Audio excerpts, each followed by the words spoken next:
따라서 인재를 양성하는 교회. 군자 삼락이라는 말이 있습니다. 군자의 세 가지 즐거움이라는 뜻으로 맹자의 진심편에 나오는 내용입니다. 군자유 삼유락이라 군자에게는 세 가지 즐거움이 있다. 부모, 구전, 형제, 무고, 일락이야라. 부모가 살아계시고 형제간에 탈이 없는 것이 첫째요. 앙, 부기, 어천, 부부작, 어인, 이락이야라. 자기의 행하는 일이 온 세상에 떳떳하여 하늘과 남에게 부끄러울 것이 없는 일이 둘째라. 득, 천하, 영재, 이, 교육지, 삼락이야라. 천하의 영재를 가르치는 일이 세 번째 군자의 즐거움이라. 그렇게 맹자는 말했습니다. 옛 성현들은 인재를 모아서 가르치는 일을 아주 중요하게 생각했습니다. 나라의 부름을 받아 자신의 뜻을 펴서 정사를 도모하다가도 그 사명이 끝나면 낙향하여 제자들을 가르쳤습니다. 우리나라에서 가장 으뜸으로 치는 유학자가 누굴까요? 퇴계 이황 선생님입니다. 이분은 문묘와 종묘에 모두 모셔질 만큼 조선에 제일 가는 학자지요. 그는 수많은 벼슬을 제수받았지만 벼슬살이 한 날은 얼마 되지 않고 늘 다시 고향으로 돌아가서 제자들을 가르쳤습니다. 그 서원을 무슨 서원이라고 그러죠? 도산서원이라고 말합니다. 그래서 그는 한국을 대표하는 성리학자가 되었고, 임진왜란 때 일본군들이 와서 책을 많이 그들이 가져갔을 때 퇴계 선생님의 책을 많이 가져갔는데 그것이 일본 유학의 전부 뼈대가 되었습니다. 그는 비록 정승을 하지 못했지만 동인과 남인의 수많은 제자들을 길러냈는데 대표적인 제자가 바로 서예 유성룡이고 그 다음에 학봉 김성일, 소구 박승임, 성암 김효원 이런 분들이 아주 유명한 제자들입니다. 심지어 대장장이었던 배점이라고 하는 사나이가 나에게도 학문을 베풀어 달라고 간청하니 쌍놈이었던 대장장이를 제자로 받아들였습니다. 그가 얼마나 사모하며 글 공부를 했는지 모르는데 퇴계 선생님이 돌아가시자 그가 3년 동안을 상복을 입고 소식하며 상을 치루었다는 일화가 전해 내려옵니다. 이분이 어떻게 생겼냐? 바로 이렇게 생기신 분이십니다. 앞으로 1,000원짜리를 볼 때마다 인사 문안을 여주시기 바랍니다. 예수님도 대중을 모아놓고 설교하시고 천국 복음을 전하시는 등 많은 사람들에게 복음을 전하셨습니다. 그러나 예수님의 주축인 사역은 12명의 제자를 불러 양육하는 일이었습니다. 제자들은 직업상으로 신분상으로 볼 때 별 볼 일 없는 사람들이었습니다. 갈릴리 바다에서 고기를 잡던 베드로와 안드레, 야고보, 요한 어부들이었고 그리고 마태는 세리였습니다. 그 외에 직업이 밝혀진 바 없는 농부나 서민들이었을 것입니다. 그런데 그들을 위해 3년간 수고를 아끼지 아니했습니다. 그들은 아둔했고 당시 예수님이 하시는 말씀을 이해하지 못했다고 성경은 말하고 있습니다. 그러나 예수님은 그들에게 심혈을 기울여 교육하셨습니다. 요한복음 13장 1절 시작.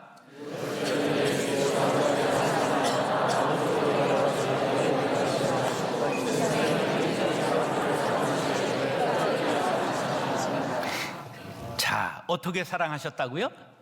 끝까지 사랑하셨다. 그리고 제자들의 발을 씻어주셨습니다. 그때는 그것을 이해하지 못하는 제자들이었죠. 제자들에게 이렇게 말씀하셨습니다. 시작.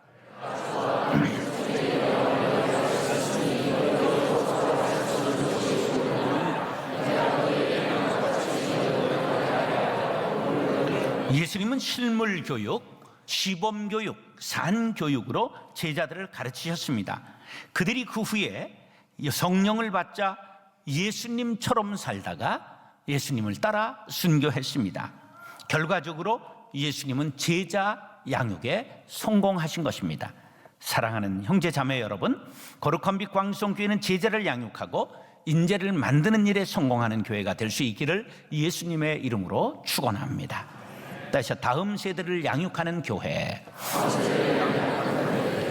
세계에서 자녀 교육에 가장 돈을 많이 쓰고 올인하는 나라가 어느 나라일까요? 대한민국이죠. 정부에서 유치원 교육비를 다 대줍니다. 그럼에도 불구하고 또 한 50만 원쯤 쓴다는 보고가 나오고 있고요. 그리고 아이들 월 과외비를 150만 원 정도 초등학교 아이들을 위해서 쓴다, 그런 보고도 나오고요. 아이들 그 국제학교 보내기 위해서 한 달에 200만 원 이상 쓴다, 그런 얘기들이 들려옵니다. 혹시 세상에서 여러분들 광성 드림학교가 귀족학교다, 그런 얘기는 들으셨어요? 네, 귀족학교가 월 얼마 받는 줄 아세요? 전체 받는 게 60만 원이 넘지 않는다는 걸 아십니까? 예, 서민학교예요, 서민학교. 이런 학교가 없습니다. 네. 근데 소문은 귀족학교라고 났어요. 애들이 나중에 귀족 될 줄로 믿습니다. 하여간 얼마나 자녀 교육에 올인하는지 몰라요. 그러니까 더 낫질 못하는 거예요. 자, 그런데 아이들의 숫자가 얼마나 줄어드는가 통계를 한번 보세요. 1990년에 초등학생 수가 114만 명, 2000년에 76만 명, 2010년에 56만 명, 2016년에 42만 8천 명. 몇 토막 났어요? 3토막 난 거예요. 반 토막이 아니에요. 3토막 났어요. 드디어 은평구에 있는 사립학교 은혜초등학교가 1학년 60명을 모집하지 못해 30명 모집하니까 학교를 폐교 신청했습니다. 사립학교가 폐교 신청하면 선생님들은 다 그만둬야 됩니다. 이게 문교부 상하 소관 사항이 아닙니다. 그래서 지금 난리가 났죠. 그런데 더 심각한 것은 저렇게 학생 수가 감소하는 것보다 교회 학교의 감소폭이 훨씬 더 크다는 걸 아십니까? 지금 세상에 있는 우리나라 교회에 교회 학교가 없는 교회가 50%를 넘었다는 걸 아십니까? 아이들이 없어요. 교회 학교 운영을 못합니다. 다음 세대를 키우는 일에 우리가 힘쓰지 않으면 30년 지난 후에 교회는 전부 비게 된다는 것을 알아야 합니다. 우리가 1년에 꽃을 보려면 화초 키우지요. 3년에 열매 보려면 과수 키우지요. 30년에 제목 쓰려면 나무 키우지요. 사람을 기르려면 얼마 기른다고요? 100년지 대계라고 말하죠. 예, 큰 계획을 잡고 사람을 길러야 합니다. 교회는 이런 교육에 투자해야 합니다. 저는 우리 교회 예산을 세울 때 일체 관여하지 않습니다. 무슨 인수분해도 안 해본 사람의 머리를 가지고 왜 골치 아픈 일에 제가 관여를 하겠어요? 일체 예산 세우는데 관여 안 했습니다. 근데 꼭 한 가지 부탁합니다. 교육부 예산은 100% 들어주십시오. 그게 우리 교회 예산제가 지침 하나밖에 없습니다. 지금 아이들의 수가 줄어드니까 교회마다 교육부 예산을 줄이고 교육 지도자들을 줄입니다. 그런데 우리 교회는 올해 교육연구소를 세웠습니다. 그리고 교역자를 늘렸습니다. 목사님, 전도사님들을 단기적 교육계획과 장기 교육 프로젝트를 연구하게 합니다. 장학금은 계속 늘려서 올해 6억 원 이상 지급될 것입니다. 교회는 인재 양성의 산실이 되어야 합니다. 39절 말씀 시작.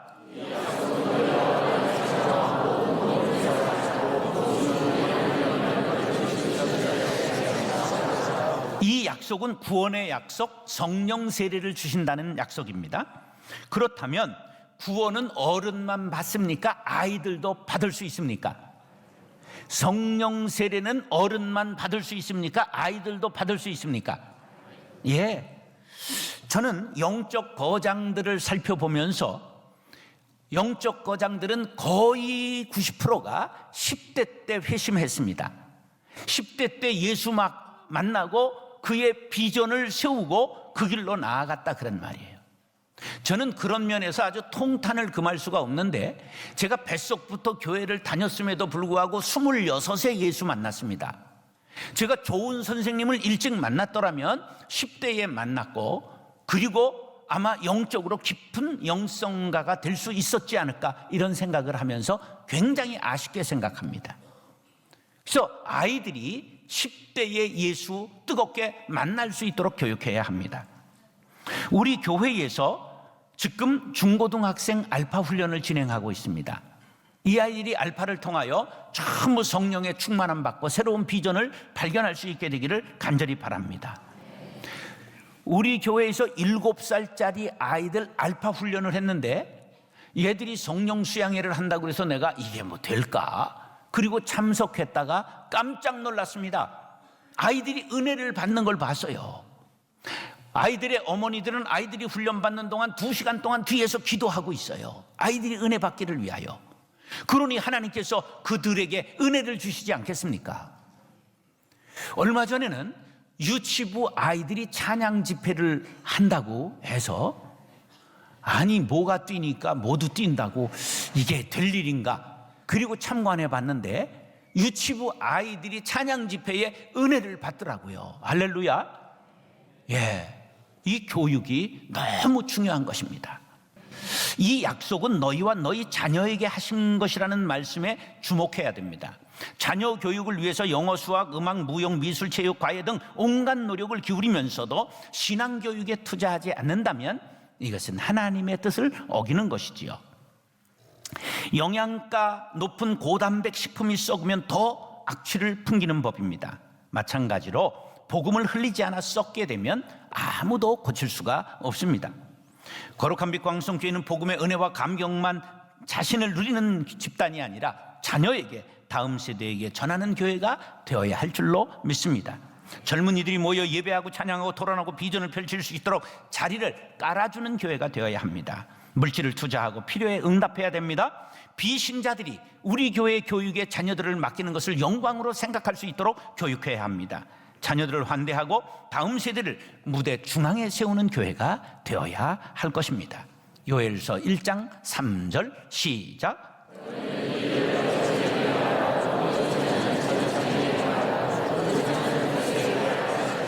사랑하는 형제 자매 여러분, 가정에서 자녀 교육에 올인하는 것처럼 교회에서도 다음 세대를 양육하는 일에 최선을 다하는 거룩한 빛 광성교회 될 수 있기를 예수님의 이름으로 축원합니다.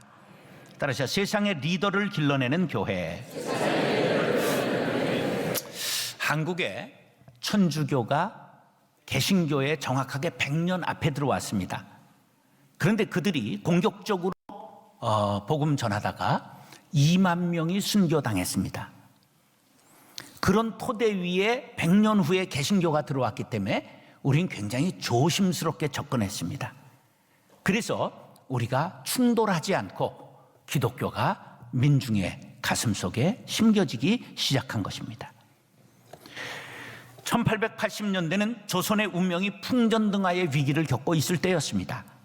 세계 연락강이 밀고 들어오면서 문을 열라고 강요하는데 문을 닫고 그냥 세국정책했는데 힘을 소진하고 말았어요. 그래서 강제로 문을 열고 최종 마지막으로 뛰어들어온 강도가 일본이라는 강도입니다. 그래서 그들이 나라를 뺏어버리고 말았습니다. 그때 이 나라를 되찾아야 되겠다고 하는 열혈남아들, 우국지사들이 전부 교회로 몰려 들어왔습니다. 그래서 민족 지도자를 교회가 배출할 수 있게 되었고, 교회가 얼마나 학교를 많이 세웠느냐 하면 초창기 교회의 숫자보다 교회에서 세운 학교의 숫자가 서북 쪽에, 이 북한에 더 많았습니다. 자그마치 500개의 학교를 교회가 세웠다는 놀라운 사실입니다. 배재학당, 이화학당, 세브란스, 연희전문, 숭실대학, 고아원으로 출발한 경신학교, 수많은 학교들이 인재를 배출했습니다. 독립운동과 초대 대한민국을 세운 애국지사들이 전부 기독교인입니다. 도산 안창원, 남강 이승훈, 우남 이승만, 월남 이상재, 고당 조만식, 김구 선생님 등등 우리나라를 건국할 때까지 지도자들은 전부 기독교인이었습니다. 이런 자랑스러운 전통, 아름다운 역사를 이야기할 우리 사명이 우리들에게 있습니다. 40절 말씀은 이렇게 명령합니다. 시작.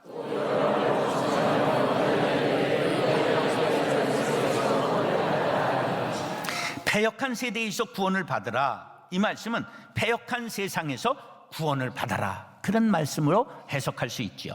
교회는 교회 안으로 들어온 사람만 대상으로 하면 안 됩니다. 웨슬레는 세계는 나의 교구라고 말했습니다. 세계를 교구로 삼지 못할 망정 지역사회를 향해 우리는 문을 열고 나아가야 될 줄로 믿습니다. 인재를 양성해 세상의 선교사로 파송해야 됩니다. 정치계의 윌버포스와 링컨과 만델라와 간디와 같은 지도자를 배출하고 경제계의 록펠러와 워너메이커와 원이란 같은 경영자들을 배출해야 됩니다. 문화계와 예술계의 그 거룩한 예술원을 꼽힐 예술가들을 길러내야 합니다.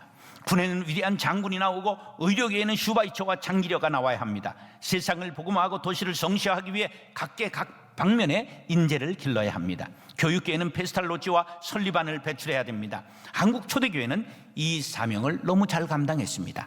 그런데 이 위대한 믿음의 유산이 점점 사라지고 있습니다. 이러한 때의 거룩한 빛 광성교회는 무모한 도전을 시도하며 21년을 달려왔습니다. 수많은 헌금을 들여 한나라의 유치원, 드림초등학교, 드림중학교, 해피월드 복지재단, 평생교육원, 장터사회적 협동조합을 세웠습니다. 2018년 시무식 때 보고를 받으니까 우리 교회의 기관의 직원 수가 650명을 넘었다는 보고를 받았습니다. 전적인 은혜요, 여러분의 말없는 성원과 기도, 헌신 덕분인 것을 말씀드리지 않을 수가 없습니다. 교회가 교회 안에 머무를 때 우물한 개구리가 되고 세상이 우리를 버리게 될 것입니다. 안산 앞바다에 전에 방조제를 쌓았죠. 그래서 그 물을 가둔 것을 시화 방조제라고 했잖아요. 근데 이게 시커멓게 썩어서 다 죽었습니다. 그래서 이것을 어떻게 살릴까 조사하고 연구하다가 과감하게 문을 열어서 바닷물을 받아들였습니다.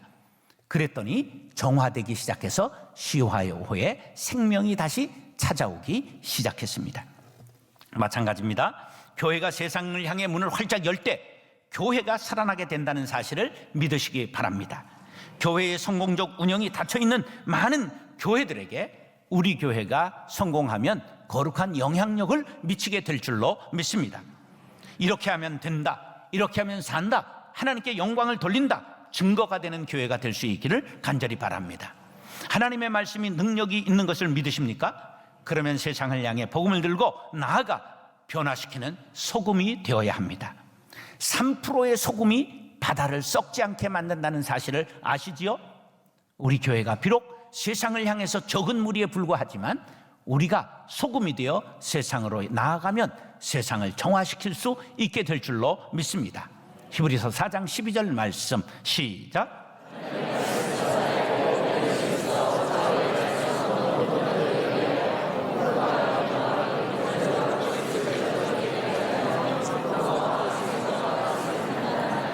살아있는 하나님의 말씀을 들고 세상으로 인재를 파송하는 교회가 되기를 원하시면 아멘 하시기 바랍니다. 사랑하는 형제 자매 여러분, 교회 문을 활짝 열고 잘 기른 일꾼들을 세상으로 파송하여 세상을 변화시키는 거룩한 빛 광성교회 될 수 있기를 예수님의 이름으로 축원합니다. 따라서 평신도 지도자를 양성하는 교회. 한국교회는 평신도를 주인으로 삼지 않고 목회자 중심적 교회를 운영합니다. 이것을 꼬집는 말이 평신도를 병신도로 만든다, 그런 말입니다. 저는 개척 때부터 병신도로 만들면 안 되고 평신도를 지도자로 양성해야 되겠다고 마음을 먹었습니다. 그래서 목회 철학 두 번째로 평신도들이 주인이 되는 교회, 이런 것을 세웠습니다. 교회의 주인은 하나님이시지만 실제 운영의 주도권을 목회자들과 장로들이 가졌던 교회의 형태에서 평신도들이 주인이 되고 목사와 장로들이 뒤에서 섬기고 밀어주는 형태로 교회를 운영하는 것을 원칙으로 하여 이를 위하여 평신도 제자와에 힘쓰며 은사를 개발하여 전문가로 양성해 사역 현장의 주체가 되도록 하는 교회를 만든다. 이것이 우리 교회의 철학 중에 두 번째입니다. 평신도라고 하는 뜻은 주님을 모신 사람들, 선택받은 자, 성도, 제자라고 하는 뜻입니다. 대부분의 사람들은 평신도 그러면 성직자와 구별하는 뜻으로 이해하는데 그것은 잘못된 이해입니다. 이것은 4세기 교회의 박해 시대가 끝나고 로마의 종교가 되면서 점점 제도화되면서 성직자의 위치가 강화되면서 생긴 말이지요. 카르타고의 감독인 키프리안이 평신도라는 말을 처음으로 사용했습니다. 로마 가톨릭 교회는 성직자와 평신도를 아주 엄격하게 구분합니다. 그 대표적인 말이 이런 말입니다. 사제가 있는 곳에 교회가 있다. 신부가 없으면 교회입니까? 아닙니까? 아니라는 말이에요. 신부가 없는 성당을 뭐라고 부르죠? 공소라고 부릅니다. 신부가 있어야 성당이 존재하는 거예요. 이걸 성직주의라고 말합니다. 아닙니다. 루터는 종교의 개혁을 하면서 만인 제사장주의를 펼쳤습니다. 종교개혁의 핵심적 주장인데 믿음으로 예수 그리스도와 연합한 성도는 누구나 하나님께 직접 나아갈 수 있는 제사장의 신분을 갖는다. 따라서 나는 제사장입니다. 우리 모두 제사장입니다. 이것의 성경적 근거는 마태복음 27장 51절로부터 시작됩니다. 예수님이 돌아가실 때 성소의 휘장이 위로부터 아래까지 찢어졌다. 이건 뭘 뜻합니까? 하나님이 직접 성전의 휘장을 찢으시고 누구든지 예수의 이름으로 하나님 앞에 나아가는 자는 하나님을 아빠, 아버지라 부르며 제사드리는 제사장이 되었느니라. 할렐루야. 이것을 바로 베드로전서 2장 9절은 왕같은 제사장이라고 부르는 것입니다. 초대교회는 평신도 중심이었습니다. 구약의 제사장 중심의 교회 형태에서 벗어나 평신도 중심으로 운영되었습니다. 목사만 제사장이 아니라 우리 모두 제사장입니다. 따라서 목사도 똑같은 평신도입니다. 다만 신학대학원에서 목회를 전문으로 배운 전문가일 뿐입니다. 하나의 숲을 이루는 것은 수많은 나무가 모여서 되는 것이요 수많은 모래가 모여서 백사장을 만드는 것입니다. 세계의 발전은 화려하고 괄목할 만한 노력의 결과가 아니라 끊임없이 반복되는 작은 민초들의 수고의 결과인 것입니다. 한 올 한 올의 실이 짜여져 옷감이 되고 벽돌 한 장 한 장이 쌓여 빌딩이 되듯이 이 세상과 교회를 이끌어가는 것은 무명의 제자 한 명 한 명의 기도와 헌신 덕분에 이루어지는 것입니다. 41절 말씀 시작.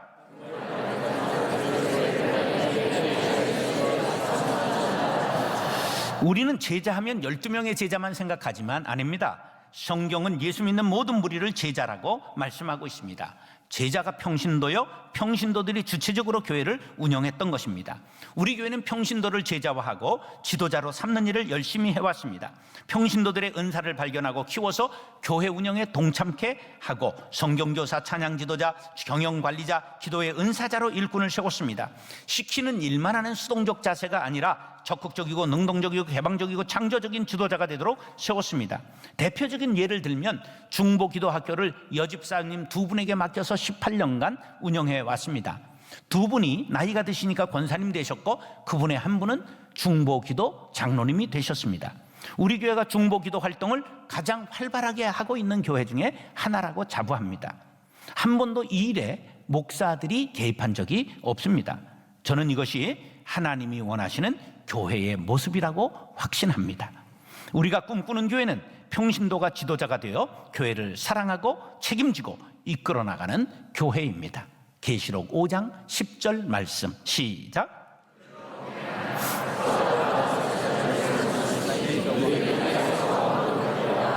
예수 그리스도의 보배로운 피로 사신 교회, 교회의 주인 되시는 예수님께 절대 복종하는 목사와 성도들이 은사에 따라 섬기며 인재를 양성하며 상식이 통하는 교회를 이루는 거룩한 빛 광송교회의 왕같은 제사장들이 될 수 있기를 예수님의 이름으로 축원합니다.